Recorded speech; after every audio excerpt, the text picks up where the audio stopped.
What's going on, everybody? American Football Network here, and we have the football expert with us as well. And today we're doing our 2024 SEC standings that we are predicting for the upcoming season. But before we get started, make sure you guys like and subscribe.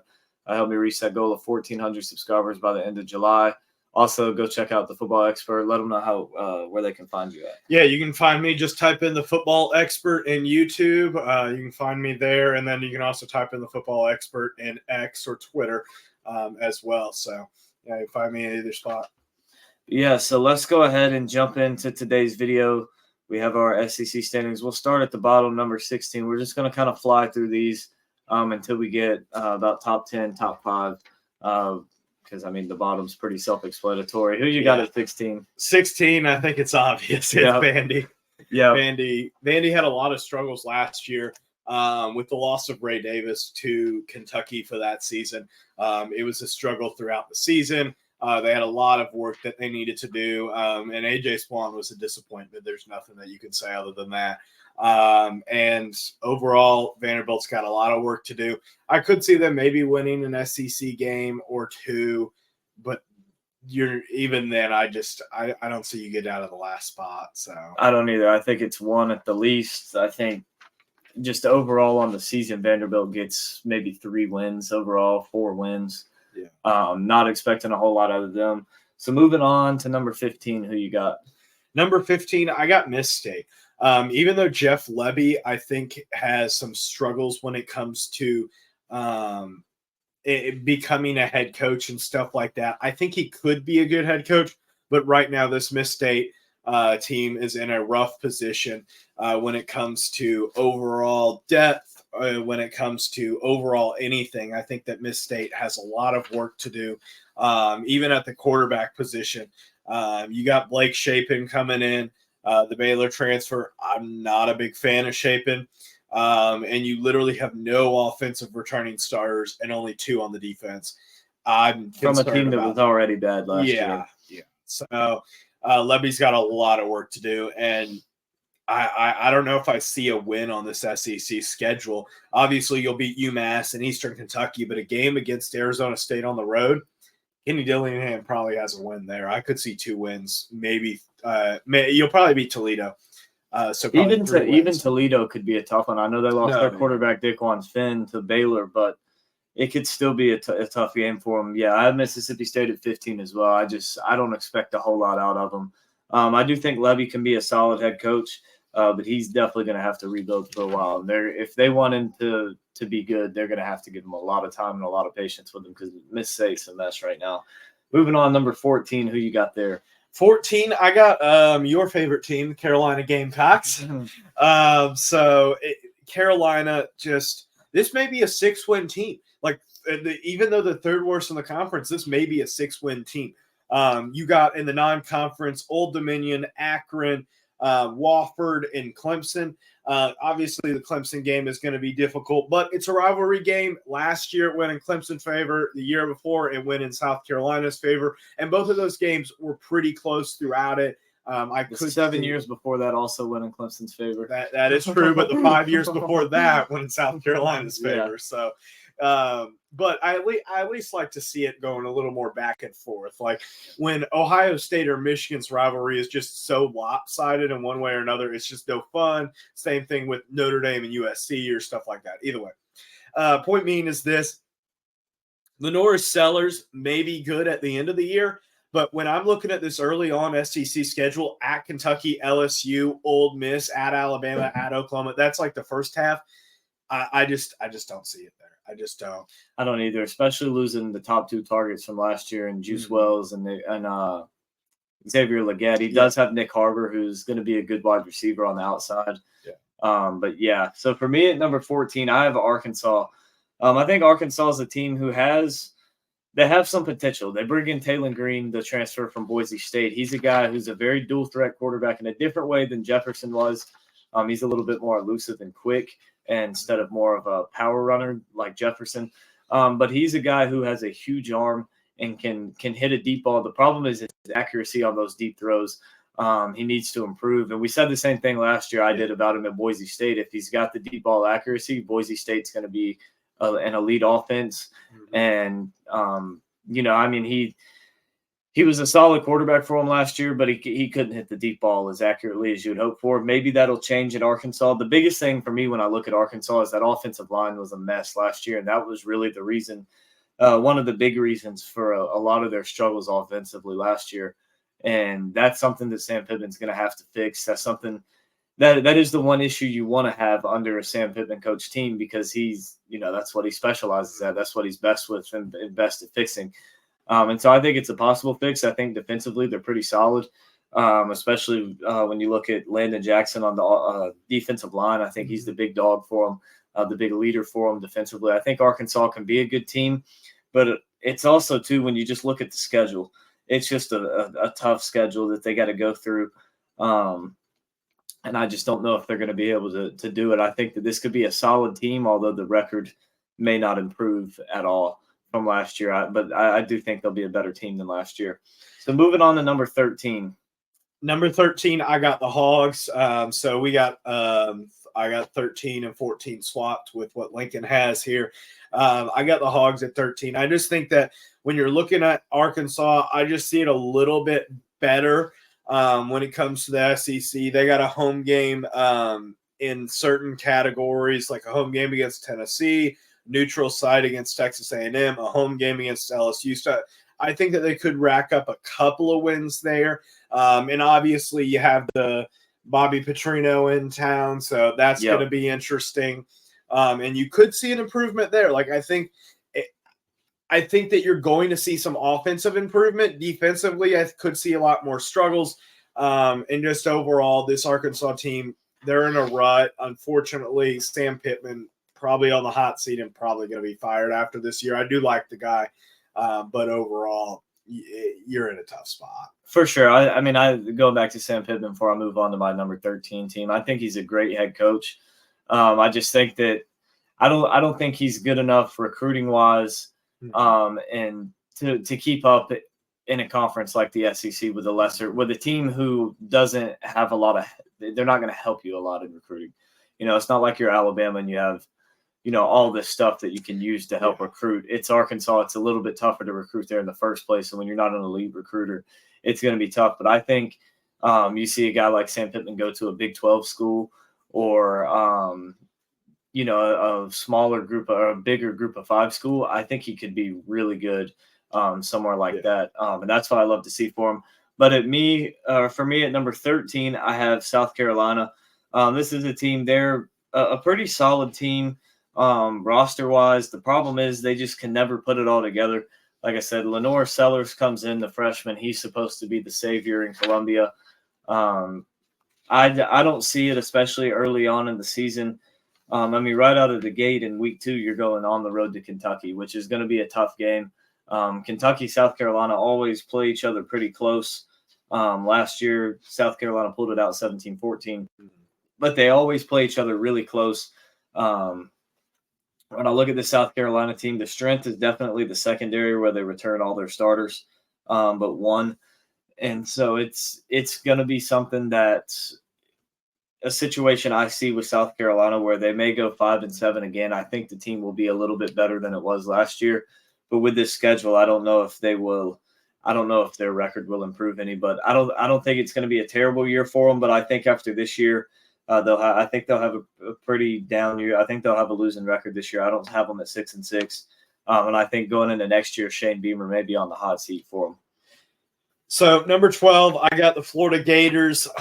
Just simply put, when you're looking at this team, when you're looking at Billy Napier, they're just in a tough spot. They do bring back a lot of offensive weapons. You do bring back some of your top wide receivers other than Ricky Pearsall, which obviously that's a big loss. Huge loss. You do bring back some of your other big pieces. Excuse me. But just simply put, Graham Mertz is not a bad quarterback, but he's not elite. DJ Lagaway, maybe he's going to be the answer quickly, but I just don't see it. I think that Graham Mertz is promising, but overall, this team is just it's going to be tough. It's going to be tough. But I will say this. If you beat Miami and you beat Texas A&M and you beat UCF and you beat Miss State and you beat Sanford, you're 5-0 heading into a road game against Tennessee. Like, you can build up some of that momentum. But that second half of that schedule, Georgia, at Texas, LSU, Ole Miss, at Florida State. That's murderous row. That's For sure. maybe one win there. But if the ball rolls your way early on in the season, you can get 5 or 6 wins and then maybe win a game or two. Because obviously, like, we look at the schedules preseason, but Georgia, Texas, LSU, Ole Miss, Florida State, one of those teams is not going to be good. One of them is not going to be top 10 like they are projected going into the season. And I agree. I got Florida at 12 here. Like you said, if you can find a way to beat Miami week 1, you beat Samford week 2. If you can get up to 5-0 in the first part of the season, then I mean, you get Kentucky in the second half at home. That's a winnable football game. You get LSU at home. That's a winnable football game. Ole Miss could be a winnable football game at home. So you have plenty of opportunities. For me, I think the big thing is Billy Napier has to go 7-5 this year to avoid a lot of heat on him. I think he could survive at 6-6. He's not going to get fired after this year unless they go like 4-8. I think 5-7 he'll stay around for one more year. But I think if he goes 7-5, that'll kind of take the heat off of him a little bit, because again, you got to understand too, and I know the administrators and the people in charge at Florida understand too. Florida may have the toughest schedule in college football. And so in a team that's rebuilding, not only that, the thing I just don't like about Florida is they have so much stuff going on with them. They got a former quarterback suing them who transferred. They had that stuff going on. Shockingly, he's at Georgia. Yeah. Hey, he may end up in jail before anybody from Florida. Their best, I believe, cornerback is now suspended from team activities for recording all kinds of stuff through his alarm clock. Travis Etienne is gone, or Trevor Etienne. Yeah, he transferred out. So Florida's in a bit of a mess, and really none of it is stuff Billy Napier can really control. And so that's been the tough part for it. But I don't see Florida doing much more than 12. Moving on, number 11. Who do you have there? I got Kentucky. I could see Florida hopping over Kentucky. I could see that. And to be honest, I wouldn't be opposed if you did have that. But at the end of the day, I just think Kentucky's a safer bet. I think that Kentucky is in a better place as a program. You got Brock Vandagriff, the Georgia transfer, coming in, a former 5-star, to be your quarterback. And obviously Kentucky has found some luck. Not even luck, but some good talent out of the transfer portal, whether you look at Vandagriff or whether you look at Devin Leary or Will Levis, obviously the big success. So I think Kentucky's in a good spot. In some ways, obviously Mark Stoops nowhere near the hot seat, but is he going to win you a New Year's Six game? Probably not. Not in the new SEC, where they also have Texas and Oklahoma. But is Kentucky a solid average program in the SEC?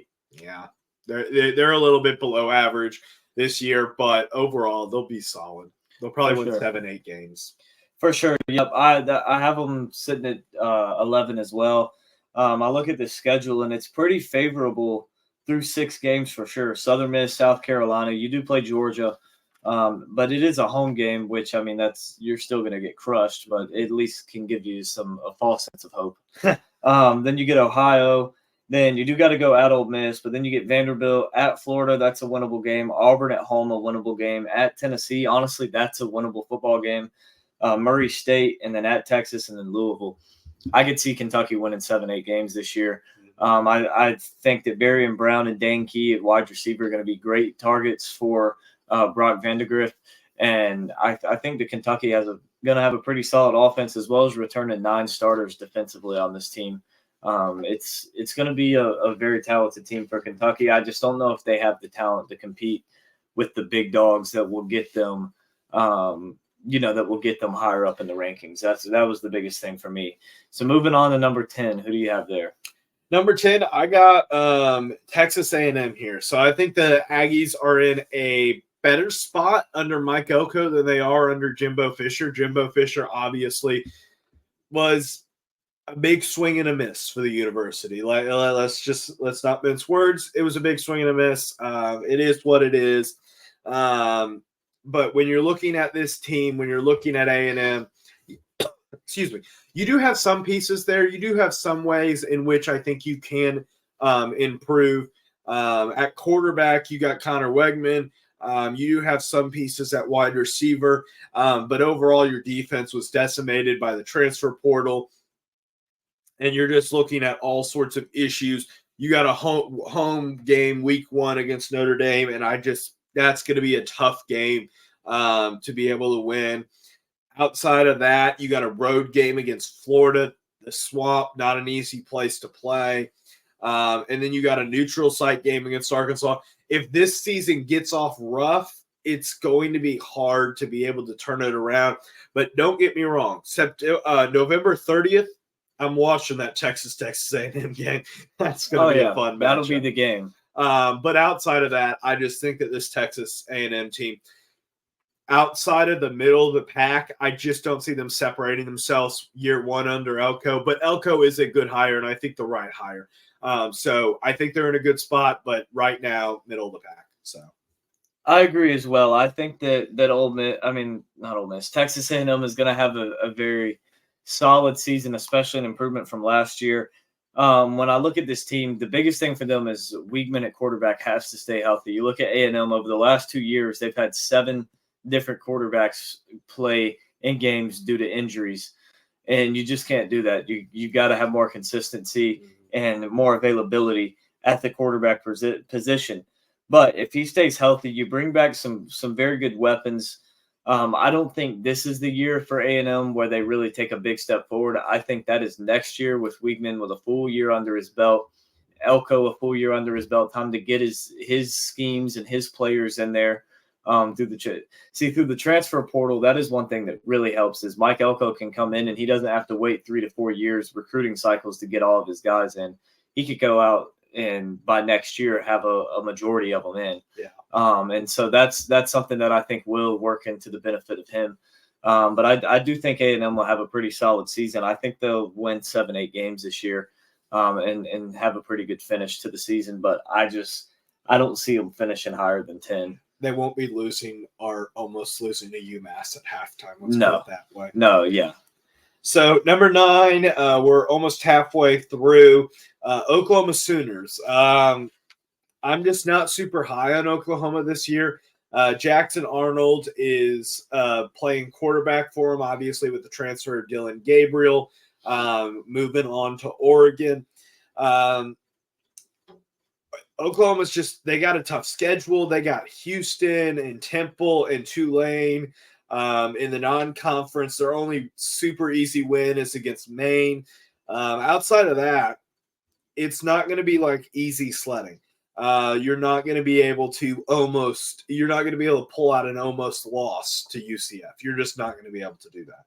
You're not going to be able to give up 45 points to TCU. You give up 45 points to a TCU-like team in the SEC, you're gonna get massacred. Yeah, because you're not hanging 70 in that game. Yeah. So, you're looking at this team. I just think that they're in a good spot coming into the SEC in comparison to where they would have been at with Lincoln Riley defensively. I think Brent Venables has turned around this team defensively, but offensively, I just don't know if they're going to be able to keep up with all the teams. I think that they may struggle in games at Missouri and at LSU and Alabama and at Ole Miss, versus Texas, at Auburn.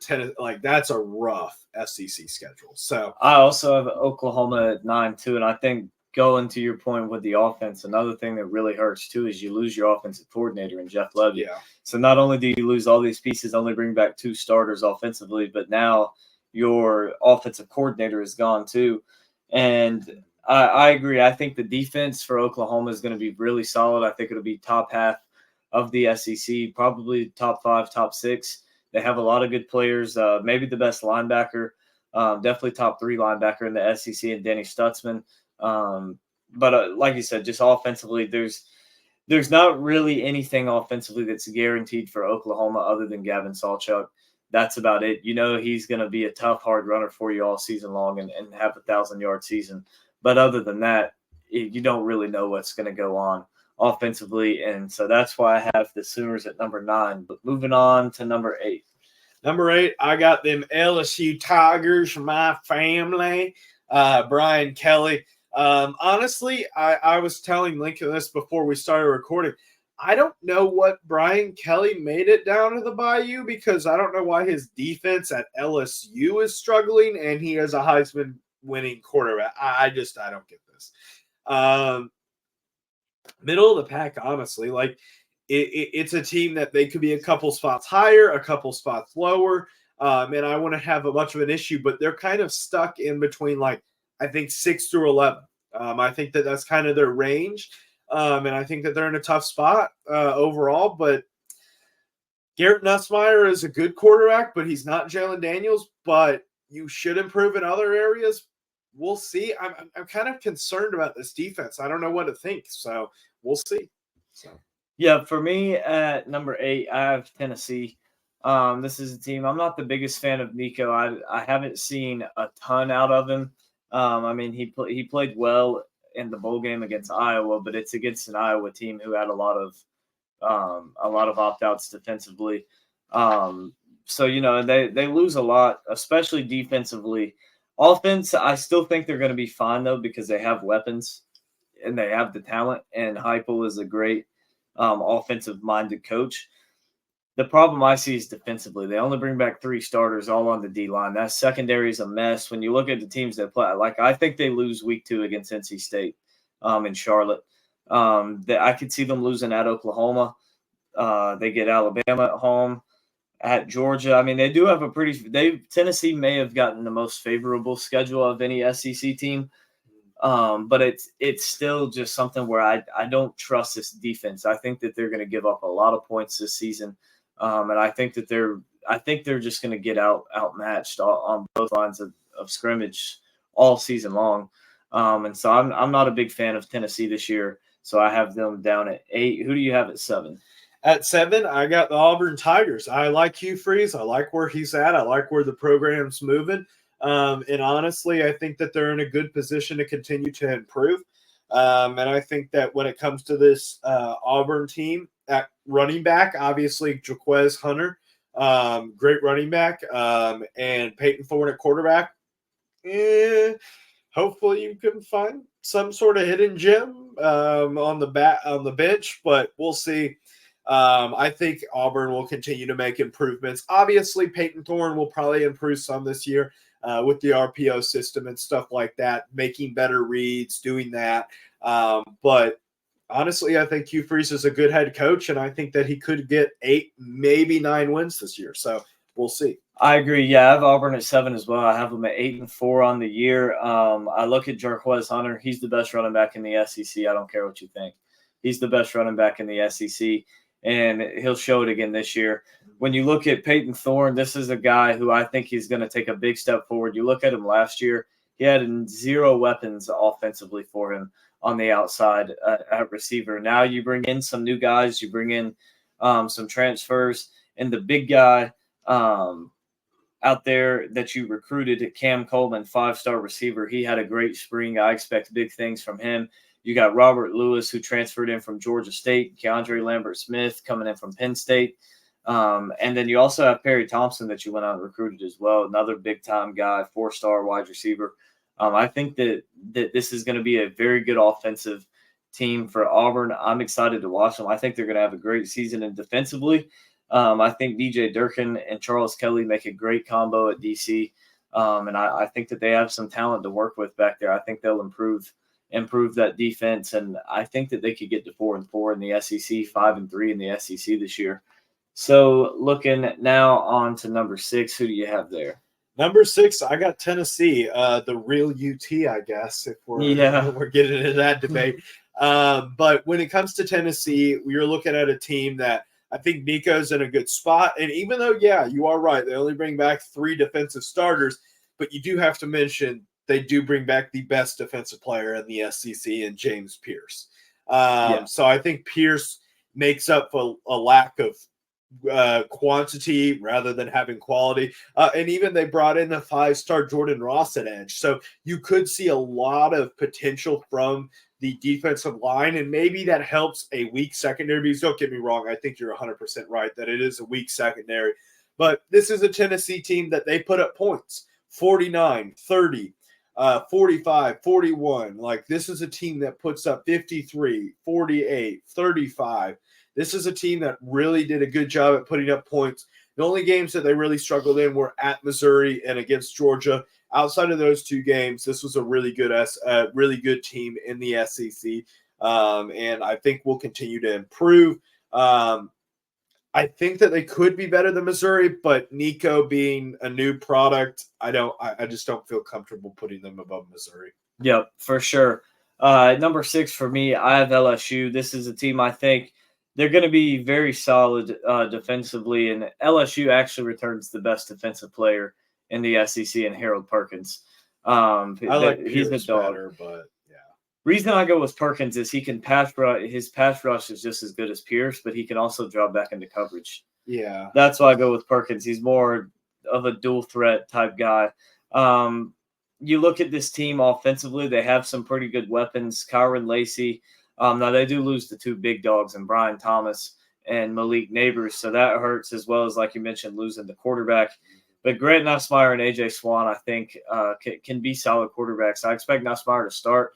I know we mentioned earlier in the video Swan was pretty disappointing last year at Vanderbilt, but I think that with this team and this system that he could actually have a very good season, because he is your OC though. He is, yeah. You do lose your OC, but Swan is a talented player. Obviously, or he wouldn't be at LSU. So I think that either one of those guys could be solid options for you. Obviously, Nussmeier being your first option, but I think that that LSU can have a pretty solid season. Not only that, they get a very favorable schedule. Really, the only game that you really look at and say, okay, they're losing this game off in the SEC is your choice, either Alabama or Ole Miss. Like they have those two teams in there that they probably don't beat, but everybody else is beatable. I could see this team going 10-2. I could see them at 8-4. Personally, I have them at 8-4, 9-3, somewhere in there. But this is a team that I expect to be pretty good this year. So moving on to number 5, we have Alabama. Well, I have Alabama. Yeah, I figured for the top 5, I'd switch. I'd go first. Go second. I have Alabama. This is a team who they just lose so much between just coaching staff turnover, just actual players leaving, entering the transfer portal. I'm not the biggest fan of Jalen Milroe. I don't think DeBoer seemed to be the biggest fan of him either. So that could be something as well. And I think Alabama has a talented roster. I do think that they lack the weapons on the outside at wide receiver that they've had in years past. And I look at this team and this schedule, and it's a pretty favorable schedule for the most part. But it's just a team that I don't know. I think just the expectations and all the pressure on them from what Saban left behind, I think is going to be a little too much year one for DeBoer, following in his footsteps. And I think that Alabama ends up coming in 5th, but I do think they go like 9-3. Yeah.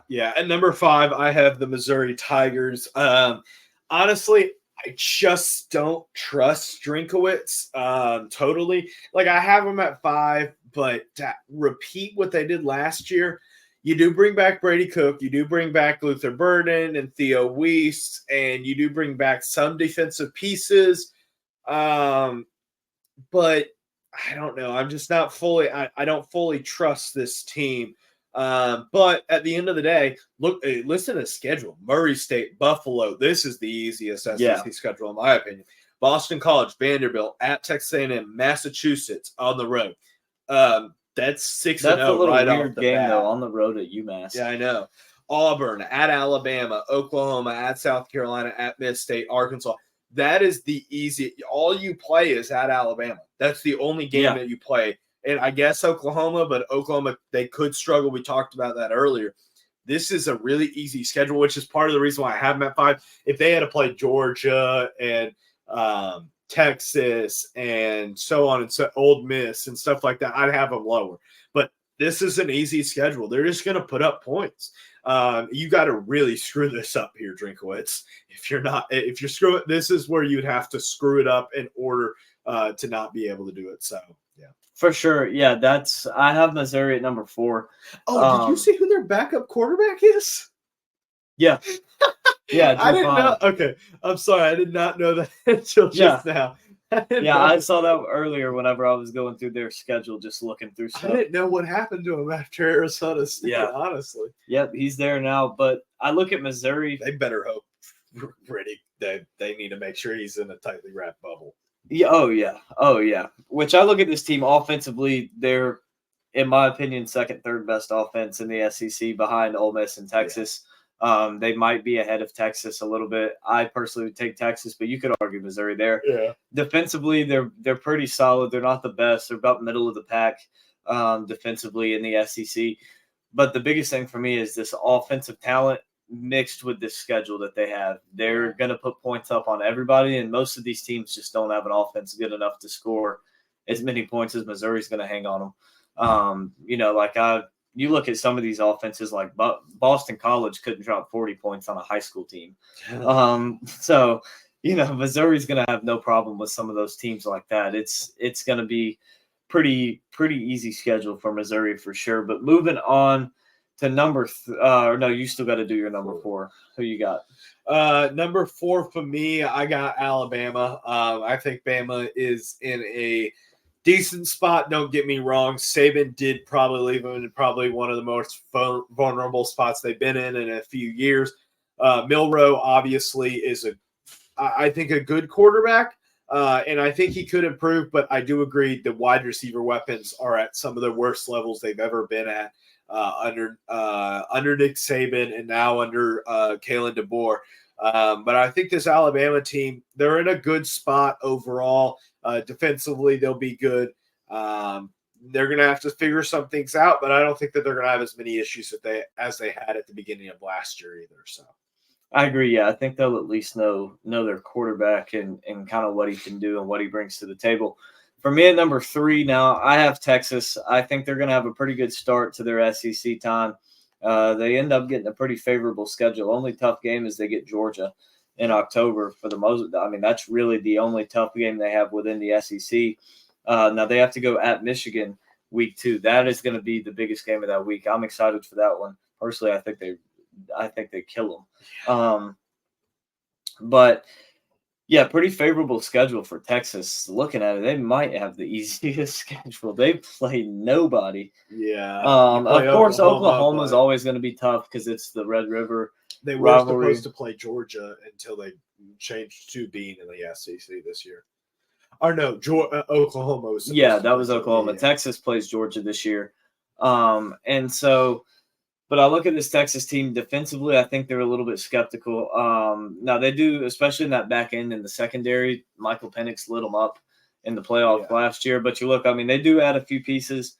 They bring back 2 starters. They bring in Andrew Makuba from Clemson in the transfer portal. Let me just warn you, he's going to be no help on a deep ball. Everything in front of him, he's going to be elite at. If it's a deep ball and he's got to keep up with somebody and chase them down, yeah, you might as well forget about it. They bring in Isaiah Bond to help replace the 2 big receivers they lost when Worthy and Mitchell from Alabama. They get Bond from Alabama. I think that'll be pretty good. The biggest thing for me is they return that whole offensive line and Jaden Blue and CJ Baxter back. Texas may have the best running back room in the SEC, but I think for me, defensively, that is going to be the biggest thing for them. And so I have them finishing at 3rd. So for 3, for me, I have Ole Miss. I like Ole Miss. I think that they're in a good spot. I think roster-wise, they're in a good spot. I think head coaching-wise, they're in a good spot.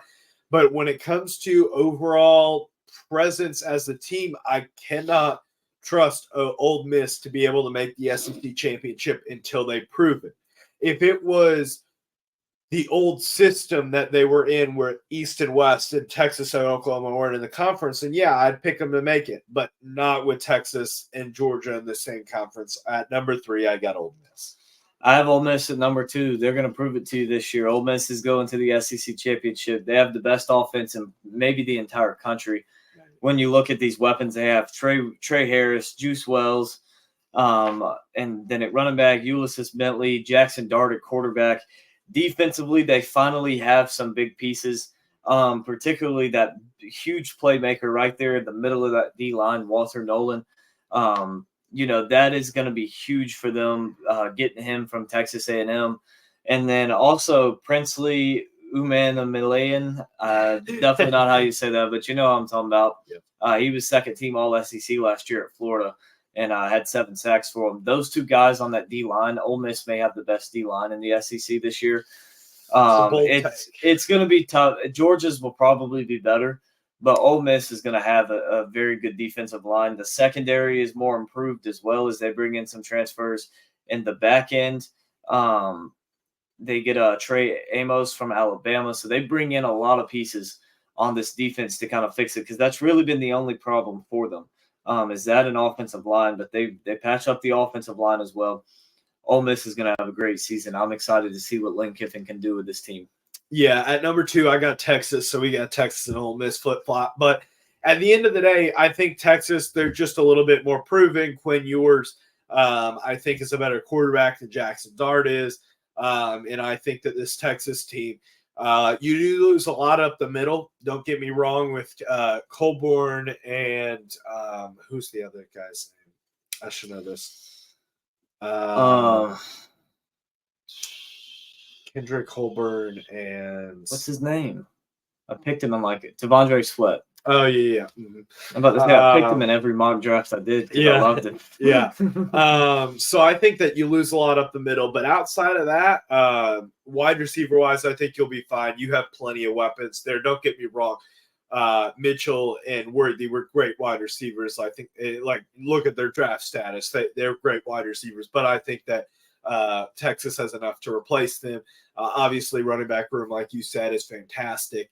And line should be good. Secondary, I think that this Texas team, just simply put, they're in a good spot. So I got them at number 2. And, well, number 1, I don't think this is much of a shocker. No, we both got Georgia at number 1, although I am a little concerned with having them at number 1, because if they keep this rate up, they might not have a team by the time season starts. Hey, I mean, the Cobb County Detention Facilities football team, man, they are looking elite this year. They're elite this year. But, Georgia, they returned 9 starters offensively. They bring back the best team without a doubt, the most talented team. They have the best head coach in the conference and in just the whole country in general. Yeah. Kirby Smart's the new Nick Saban, and which is funny because 5 years ago people were saying Kirby Smart's the next Mark Richt, and now they're saying he's Nick Saban. So people have had a bit of a hard time making up their mind with this guy, what he is. But 94-16 in 8 years at Georgia, he's been elite. Georgia's been elite under him the entire time. They're going to have a big season. At most, I see them with 1 loss. At most, and I have them going undefeated. They get Clemson in week 1. Not likely. I think Georgia wins that game. It's possible they lose a close one. You look, they got to go at Alabama. Not likely, but again, they could lose it at Texas. That would be the one I would put money on for them to lose if they lose one. And then they also have at Ole Miss, so they have 4 games in there that you could say are kind of tough games. It's not an easy schedule. It's not going to be an easy schedule at all for them, but I think that they're battle tested. I think their coaches and their players are good enough to get them through that schedule undefeated. But that's going to wrap up today's video. We appreciate all of you guys watching. Go check out College Football Roundup, where this video will be posted, and subscribe over there, as we'll be having the rest of our conference predictions coming out soon as we get closer to college football season. But we appreciate everybody.